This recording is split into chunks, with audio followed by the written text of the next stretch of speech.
Prostitution in San Diego has exploded since a controversial California law went into effect this year. As a result, businesses have taken on additional security costs and have warned customers they will likely see near-naked women and pimps if they visit the area, a business owner told News Digital. Subscribe my channel for more updates. Costs for business, costs for security. We've had to put lights, at our cost, on the roof to try to deter them, and because of the bill, the lights now help them when they want to come in front of my building to shake and do different things, so they get attention versus being in the dark, a San Diego business owner told Fox News Digital.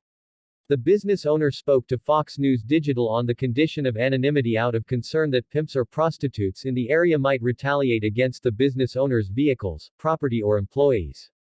The business owner has been operating at the same location for the last 25 years. They'll break into cars, they'll pop tires. We've had a neighbor, who had his vehicle broken into multiple times and stolen the tools out of it, the business owner said. Due to the Safer Streets Act, local business owners now need to hide their identity while exposing the problems that the bill has created, which was never a problem before, the business owner added. California Governor Gavin Newsom signed Senate Bill 357 in July 2022, which repealed a previous law that banned loitering with the intent to engage in prostitution. The bill was championed as one that would help protect transgender women from being targeted by police. The author brought forth this legislation because the crime of loitering has disproportionately impacted black and brown women and members of the LGBTQ community, the governor said when signing the bill into law. To be clear, this bill does not legalize prostitution. It simply revokes provisions of the law that have led to disproportionate harassment of women and transgender adults. While I agree with the author's intent, and I am signing this legislation, we must be cautious about its implementation. My administration will monitor crime and prosecution trends for any possible unintended consequences and will act to mitigate any such impacts. The law took effect in January this year, which the business owner argued emboldened prostitutes and pimps to prowl city streets for Johns with few repercussions. It makes me still blush at times. These are some very confident women. They are wearing G-strings. Ellipsis. Their breasts are completely exposed. There was one that was wearing a letterman's jacket and nothing else, the business owner said. A concentrated area on the city's Dalbergia Street has long been a hot spot for sex solicitation and sits near San Diego's border with the neighboring town of National City. National City's mayor, Ron Morrison, spoke to Fox News Digital earlier this month to highlight how prostitution has also become more pronounced since SB 357 began making headlines, adding police essentially have their hands tied from addressing the crime.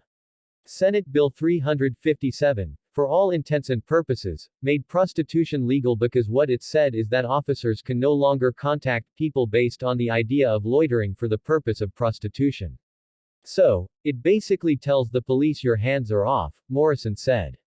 The San Diego business owner described scenes akin to a gritty crime thriller, where pimps play loud music in cars as prostitutes walk the streets in heels. When the women find a John, they'll drive to a local hotel or around the block if the John's request is something that can be done quicker. It's the residents that are feeling the most of this.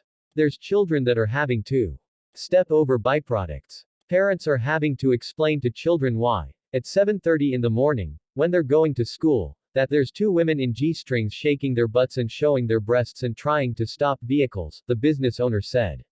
With the clocks falling back an hour next month, the business owner predicted the situation will go from bad to worse as more prostitutes hit the streets.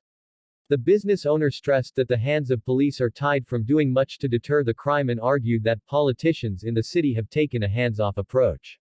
City Council member Vivian Moreno has not personally visited local businesses to hear their concerns, the business owner said, while Democratic Mayor Todd Gloria has said not a word about the issue to the business owner or others in the area. I have yet to have anybody from the local city council's office contact anybody here in the neighborhood, come by, try to say, hey, we're trying to help. How can we put some resources in, like maybe some additional lights, maybe some additional cameras?